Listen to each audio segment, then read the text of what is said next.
Salut à tous, heureux de vous revoir sur la page Génie Civil 237 pour une nouvelle vidéo. Aujourd'hui, nous allons attaquer la quatrième partie du dimensionnement d'une structure en béton armé. Aujourd'hui, nous allons voir précisément l'interopérabilité entre le logiciel Revit et le logiciel robot.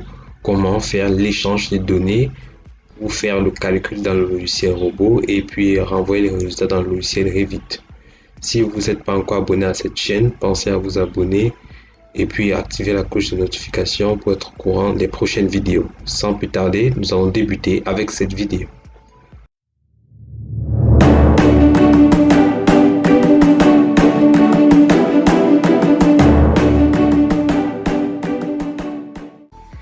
Ok, pour débuter cette vidéo, je tiens d'abord à corriger certains paramètres qui sont très importants pour le dimensionnement de ces structures. Tout d'abord, je vais d'abord supprimer ces éléments qui sont plus importants, qui font partie du plan précédent, du plan qu'on a enregistré, on a importé en DWG. Donc, on supprime d'abord ça. Et puis, on supprime les garde-corps au niveau des escaliers.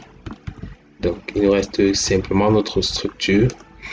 D'abord, les premières vérifications qui sont très importantes, c'est d'abord toujours vérifier que lorsque vous avez construit votre structure en béton armé, que ce soit les semelles, que ce soit les poteaux, que ce soit les poutres, que ce soit le plancher, vous êtes allé dans structure, vous avez pris poutre dans structure, mais vous avez pris poteau dans structure, mais pas poteau au niveau de l'architecture. Toujours prendre les éléments au niveau de la structure, c'est très important. Poteau, sol bien sûr pour notre dallage et puis semelle isolée. Toujours prendre tous les éléments dans la structure quand vous voulez effectuer le calcul du dimensionnement, parce que les éléments dans l'architecture c'est juste pour l'architecture et les décorations. Lorsque c'est fait, vous cliquez par exemple sur les poteaux. On va vérifier les paramètres, si tous les paramètres conviennent. Donc on revient dans les propriétés, on va sélectionner matériaux et définition. Donc, lorsque on ouvre, on a notre matériau, il faut vérifier l'apparence, ok. Il faut cliquer sur le bouton ajouter, vérifier la structure physique, vérifier que on a bien un béton de 25 mégapascal avec le coefficient qui convient. Donc, vous entrez béton 25, ça cherche et puis ça va afficher. Ok, ça nous affiche béton 25. Vous cliquez juste sur cette flèche là. Ok, après avoir cliqué sur cette flèche, ça transmet directement les paramètres du béton 25 à notre poteau. Ensuite, vous vérifiez les informations. On a bien le béton 25, béton FC, 25 mégapascal. On a tous les éléments, coefficient thermique, module de Young, coefficient de Poisson, tous ces éléments. Vous devez vérifier ça dans tout. On va y d'abord OK. Vous devez vérifier cela dans tous les éléments, que ce soit les semelles, que ce soit les poutres, les poteaux, que tous ces éléments, ces paramètres physiques ont été bien enregistrés, parce que si ce n'est pas fait, la structure aura des problèmes lors de l'envoi dans le logiciel robot. Ok. Lorsque c'est fait, l'opération qu'on va faire cette fois-ci, c'est d'aller dans analyser. Analyser. Je pense d'abord ouvrir, de venir dans l'arborescence, on va ouvrir la 3D analytique. On va se positionner en, on va faire vue. Après on va faire vue mosaïque pour pouvoir voir les deux structures, donc de ce côté analytique et de ce côté cas simple. D'accord. Maintenant, on a la possibilité juste de sélectionner ces structures-ci. Donc, on a la possibilité de sélectionner deux éléments, que ce soit les semelles ou les poteaux, et puis effectuer le calcul de structure seulement avec ces deux éléments. Mais ce qu'il y a, c'est qu'on va effectuer le calcul de structure avec tout notre... Donc, mais dans notre cas, on va effectuer le calcul de structure pour tout notre ouvrage. Donc, ce qu'on va faire, c'est qu'on va venir juste dans analyser, on va prendre ici, je pense que la plupart des gens n'ont pas cette option-ci dans de robot structural analysis au niveau de analyser. C'est pas grave, on va déposer le module ci, le setup, et puis dans la description de la vidéo, et vous allez télécharger, vous allez installer dans votre ordinateur, et puis cela va apparaître juste ici dans votre logiciel Revit et cela va vous aider à faire le calcul de structure.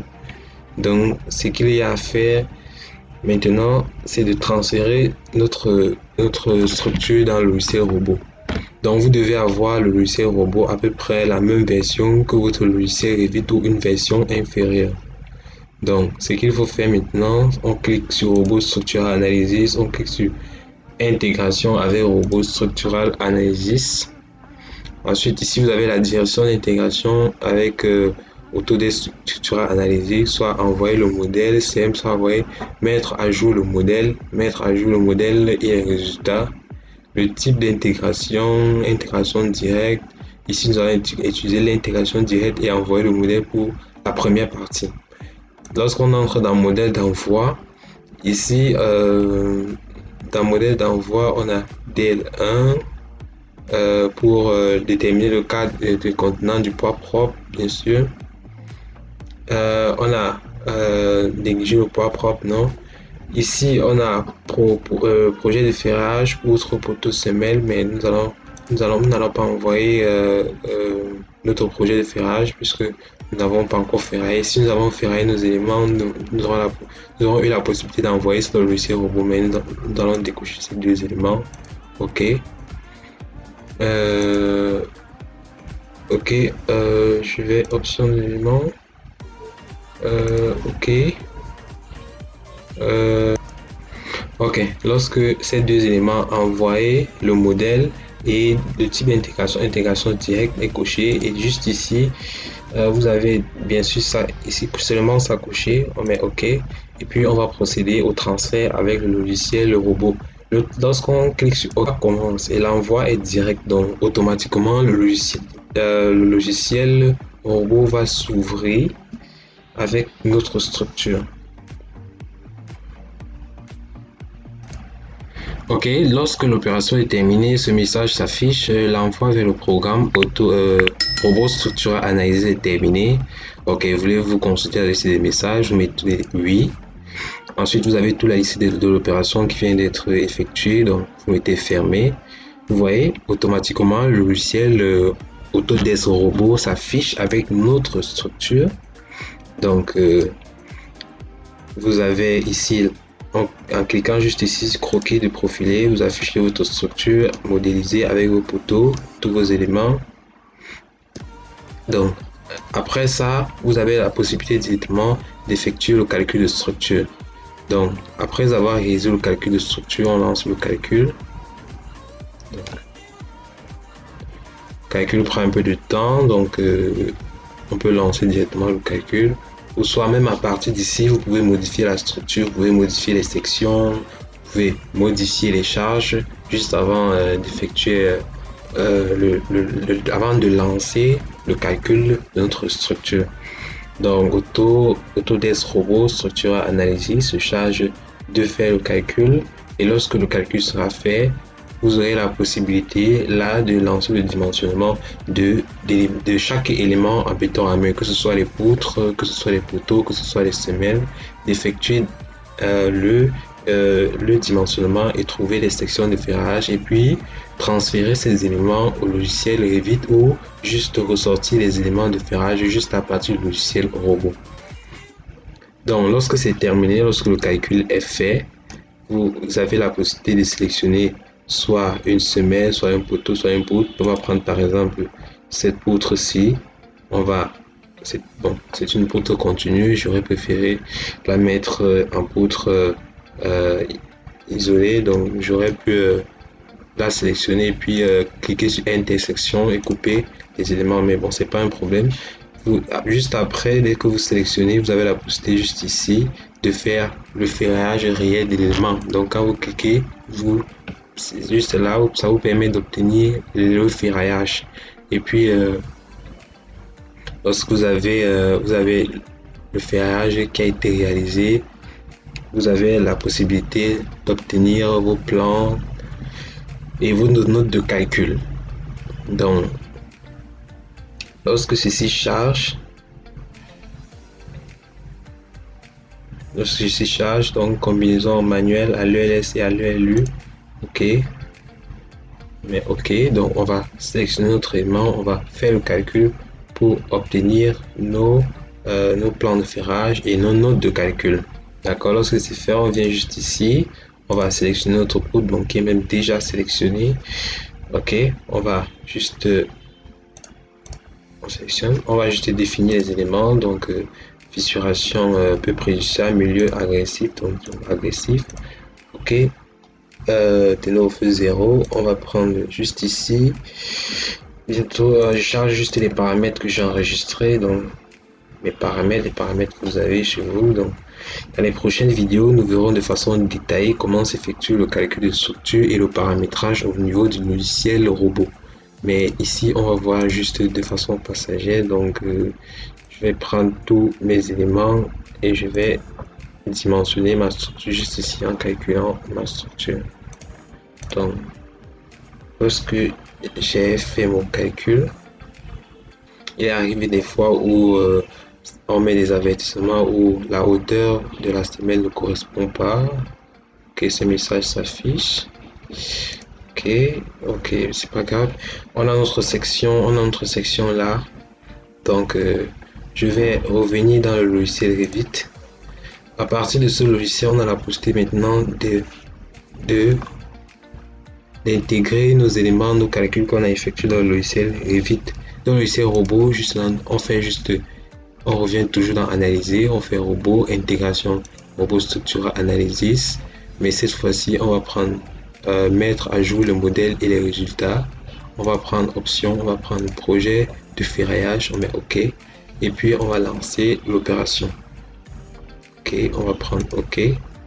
L'opération va prendre un peu de temps, donc ok, lorsque l'opération est terminée, vous avez la possibilité de consulter la liste des avertissements et puis des messages d'erreur. Donc, vous fermez l'élément. Donc, maintenant, tous nos éléments et nos ferraillages ont été transférés dans le logiciel Revit.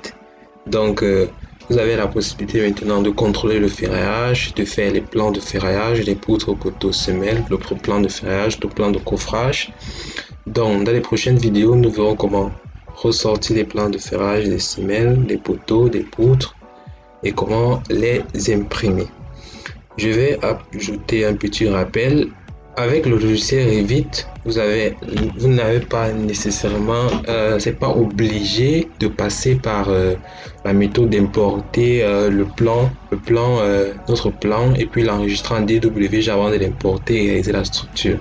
Lorsque vous réalisez votre projet avec le logiciel Autodesk Revit, vous avez juste la possibilité de scinder votre structure, soit en structure juste ici discipline, en structure architecture et en discipline architecture et en discipline structure, en discipline génie climatique, génie électrique, génie plomberie. Donc, dans de prochaines vidéos, on verra de façon plus détaillée comment utiliser toutes ces disciplines-là pour pouvoir construire votre projet et segmenter en ces différentes disciplines pour pouvoir gérer toute cette partie, que ce soit la plomberie, l'électricité et le génie climatique.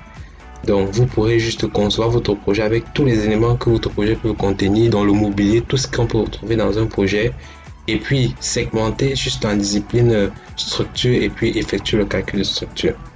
Je vous remercie de nous avoir suivis sur cette vidéo sur Génie Civil 237. N'oubliez pas de vous abonner, de liker, de laisser un commentaire sur vos incompréhensions. Je vous dis à bientôt pour de prochaines vidéos sur cette chaîne. Peace.